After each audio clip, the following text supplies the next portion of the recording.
It's a pleasure to be standing in front of you and share in this plenary hall. There are 5 parallel plenary rooms, plenary halls, and this is the the one in the tallest portion of the hotel. So naimbag nga bigat yung amin. I know that regions 1, 2, 3, of course, is a good mix of Tagalog and Ilocano, okay? And of course our friends from the Cordillera Administrative Regions. When you entered this hall on the 17th floor, where did you proceed? Where did you proceed? Where? Table. Really? Or not in the food station? Okay, so syempre sa table muna dahil kailangan na ilabang ang gamit and then pumila kasi we sense kung merong nakapila na marami. So expect that during the break or even during the lunch break there will be a long queue. But what is the most important characteristic that we should possess while lining up? Okay, it's the virtue of patience. And that virtue should not be exemplified only in queuing for a meal, but also a virtue that we must possess as we continuously improve the abilities of our teachers. But we can improve only the abilities of our teachers if we have also accepted the very fact that there is also a room for improvement sa ating mga sarili. And that is best exemplified in one of the Philippine professional standards. So the PPSH and the PPSS. The Philippine Professional Standards for School Heads and the Philippine Professional Standards for Supervisors. And when you line up there, you don't have a choice but to choose between water and coffee. Sino naghahanap ng tea sa inyo? Sino naghanap ng tea? Sino? Meron? Meron? Wala? Ayun! Bakit mga ching naghanap ka ng tea? Meron ba tayong roving mic dyan? Roving mic, if you have one. Ma'am Ching, please. Okay, sige. Pwede bang pwede magamit? Yeah, sige. Pag-iyan naman natin para mapag-recite sa mga teaching. Sige. Alright.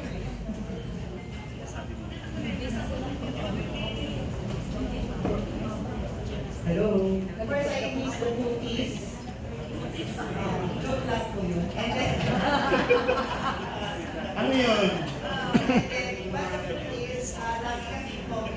Okay.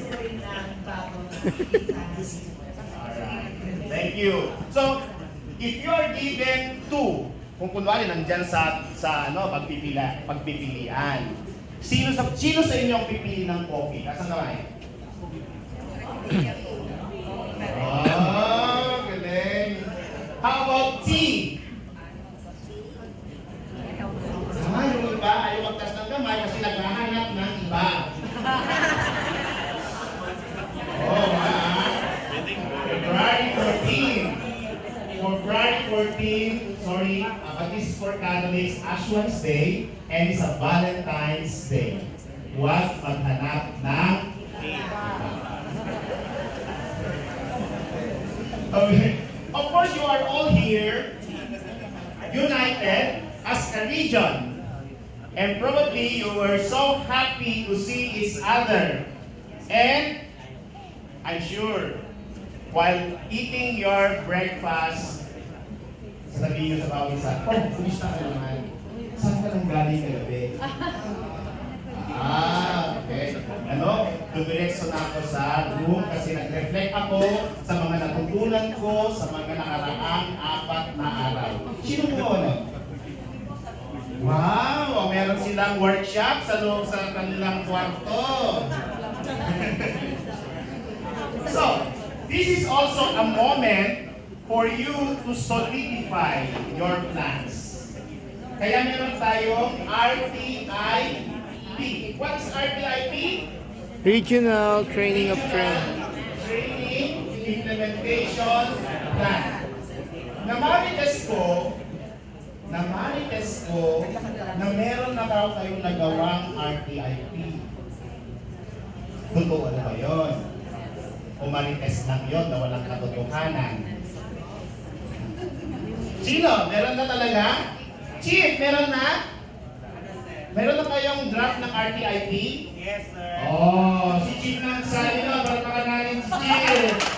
Okay. Pero, sana we have more time to expose the plan for further reading. Because at the end of the session, you have to make a promise and make a sense of commitment and establish ownership of your RTIP. Kasi huwag kayo sabihin meron ng draft RTIP, pero sila lang naman ang gumawa, hindi ko pa naman nakita, hindi ko pa naman nabusisi.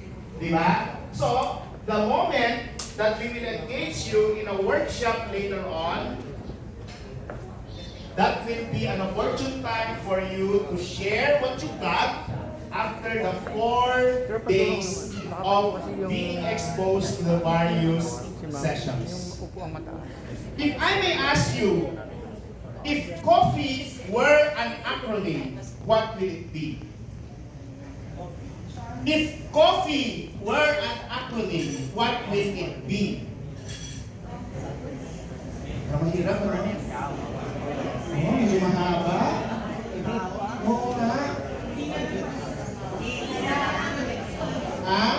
T na lang. Sige, T muna. Sino gusto? Gusto niyo ng T? Okay. Sino may gusto? Magbigay. If T were an acronym, what will it be? Mag-decide ka mo T. Letter T. Ano yan? Palagay niyo.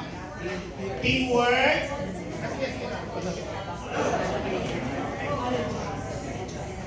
Teamwork towards accomplishments and excellence and accomplishment. Teamwork towards excellence and accomplishment. Palapakan namin si Ma'am. Ang bilis ng mag-isip kasi 3 letters lang yon. And you chose tea over coffee because there are more letters in coffee than tea. Teach with excellence for higher achievement. Wow. Teach for excellence for higher achievement. That's half. Oh, yeah.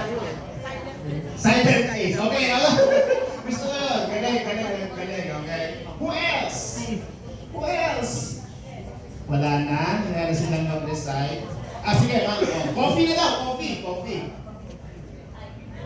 Committed on fulfilling for excellent education. Wow! Committed on fulfilling for excellent education. Okay. Tingnan ninyo. On the spot ng mga yun On the spot. Next slide, Riza. Let me acknowledge the presence of Miss Riza, who is serving right now as a friend over here. So, there is a law, RA 11713, Excellence in Teacher Education. Ma'am mentioned education. You also mentioned teacher. So, subukan natin i-connect yung T. Di ba? Para madaling ma-memorize na yung first 3 letters in the word teacher is teacher education.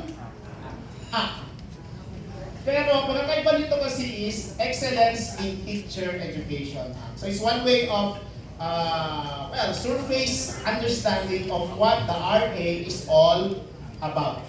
So, dear friends, dear school leaders, we are all here with this important resolve to think about how we can help each other improve the quality of education in our country. Kaya naglagay din ako dito pa ng another way of looking at teacher excellence and agency. So, teacher excellence and teacher agency. There is a growing literature on teacher agency. That is entrusting the accountability to the teachers, but we don't forget that we too have accountability in helping them improve their pedagogy and assessment practices. So, magtulungan tayo. So, for the last 4 days, we've been learning a lot, we've been hearing a lot, pero even prior to coming here, marami na kayong baon-baon na dumating dito. You are not a tabula rasa. Okay? Pero the thing here is, if you were a sponge, you are a sponge already full of water. So marami na kayo noon. Kaya para meron kayong makuha pa, try emptying the sponge. So that as you expose yourselves to this kind of engagement, mas objective kayo na tanggapin kung ano pa yung mga bago na pwede natin matutunan. And that is an important attitude for all of us school leaders. Let's read it aloud. Sabay-sabay po tayo. Go! The quality of an education system, school cannot exceed the quality of its teachers. Do you agree? So, systemic approach to improving teaching and learning. Hindi po siya systematic approach. It's a systemic approach.